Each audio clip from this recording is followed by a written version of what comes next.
आज सारे जगत में पिछली किसी भी सदी से ज्यादा विद्या और विद्यालय है, लेकिन आज सारे जगत में पिछली किसी सदी से ज्यादा अशांति और दुख और पीड़ा है। नमस्कार दोस्तों, मैं प्रज्ञा आपका हार्दिक स्वागत करती हूँ अपने प्रोग्राम में। दोस्तों, ये मेरे व्हाट्सअप नंबर है। यदि किसी को भी कुंडली से रिलेटेड जानकारी चाहिए तो आप इस पर संपर्क कर सकते हैं। और यदि मेरा प्रोग्राम आपको अच्छा लग रहा है तो लाइक करो, शेयर करो, प्लीज़ सब्सक्राइब जरूर करें। दोस्तों, आज हम जिनकी बात कर रहे हैं उनको सभी जानते हैं। देश का विदेश में उन्होंने बहुत अधिक झंडे गाड़े हैं। जिनकी बात कर रहे हैं उनका नाम है रजनीश ओशो। हम उनकी कुंडली लेके आए हैं, जिनकी डेट ऑफ बर्थ है 11 दिसंबर 1931 और मध्य प्रदेश में इनका जन्म हुआ था, जो कि बहुत ही गरीब परिवार में हुआ था। जो बहुत इंटेलिजेंट, बहुत पावरफुल, ध्यान, मेडिटेशन, योग में इन्होंने उस समय जो काम किया था कम से कम 30 से 35 साल पहले, वो अब हो रहा है, वो उन्होंने उस समय कर दिया था। दोस्तों, इनका जो लग्न बनता है 2 नंबर अर्थात वृषभ वृषभ लग्न बनता है और लगने से इनके अष्टम भाव में बैठे हैं। और सबसे पावरफुल इनका अष्टम भाव है, जिसमें कि 5 ग्रह बैठे हैं: शुक्र, शनि, चंद्र, बुध और मंगल। जो कि अष्टम ग्रह इतना पावरफुल होता है ना किसी को, तो वो बहुत अधिक व्यक्ति रिसर्च और जो अपनी आत्मा, परमात्मा, कुंडली, इन सब से बहुत ज़्यादा इंटरेस्टेड होता है और उनमें खोज करता है और टॉप पे पहुंचता है, वैसा होता है। ऊपर से इनके गुरु हैं, वो तीसरे हाउस हाउस में वक्री होके बैठे हैं और पावरफुल है वो भी। और जो पंचम भाव है उसमें केतु है। सातवां जो भाव होता है उसमें सूर्य है। और जो 11वां हाउस होता है उसमें राहु है। दोस्तों, लग्नेश अष्टमेश गए हैं इनके।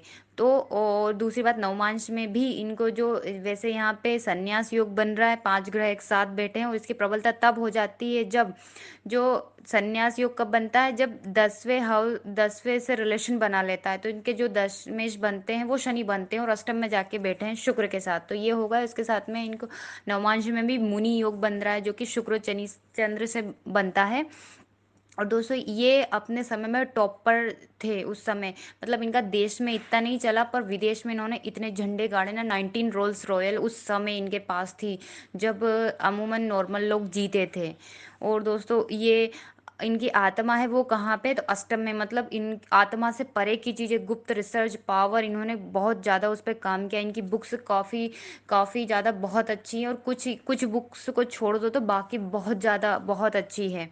और दोस्तों, गुरु की उच्च के हैं और राहु की पंचम दृष्टि इनके गुरु पर पड़ रही है, तो फौरन से इनका संबंध बन ही रहा है।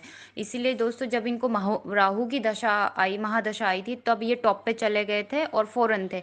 और जब गुरु की दशा आई तो ये इंडिया में थे और इनको काफ़ी ज़्यादा नुकसान हुआ। और सबसे रिच गुरुओं में ये माने जाते हैं, क्योंकि इन्होंने अपने सारे रिकॉर्ड तोड़े थे उस समय। इतनी शुद्धता से हम अपने को कहाँ तक ले जा सकते हैं, वो प्रबल आध्यात्मिक।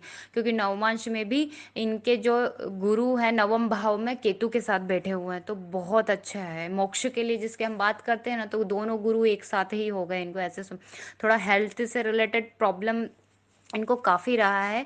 और दोस्तों, गुरु के 2 घर होते हैं, जो जिसमें 8वां ग्रह है और 12वां, जो 11वें हाउस में 12 नंबर जो राशि, वो दोनों गुरु के हैं। और दोस्तों, ये है कि रहस्यमय, इनकी डेथ भी रहस्यमय हुई थी, क्योंकि अष्टम भाव वो चीज़ें भी बताता है। और इनको अपने इंडिया में प्यार नहीं मिला, पर फॉरेन में इनको बहुत सराखों पर रखा गया। और दोस्तों, ये जो बहुत सारे लोगों के भगवान भी माने जाते हैं ओशो। मतलब बहुत सारे लोग, एक पूरा पूरा इन्होंने पूरा अपना एक अलग ही वो बसा लिया था। इतने पावरफुल है, बहुत कम या गरीब लेवल से जाके टॉप में हुआ। तो दोस्तों, ये पावर रहता है कुंडली का। इसलिए ये 5 ग्रहों की युति भी ये बताती है कि व्यक्ति कैसा होगा, क्या कर सकते हैं। क्योंकि जो ध्यान मेडिटेशन का आज हम देख रहे हैं ना, वो सदियों पहले इन्होंने दे दिया। तो सोचिए आप उनका लेवल कहाँ तक होगा, और कितनी बुक लिखी है। आप उनकी कुछ बुक बहुत अच्छी, वो पढ़ के देखिए। रियल जो रियल होता है ना, वो उन्होंने उस समय लिखा। धन्यवाद दोस्तों।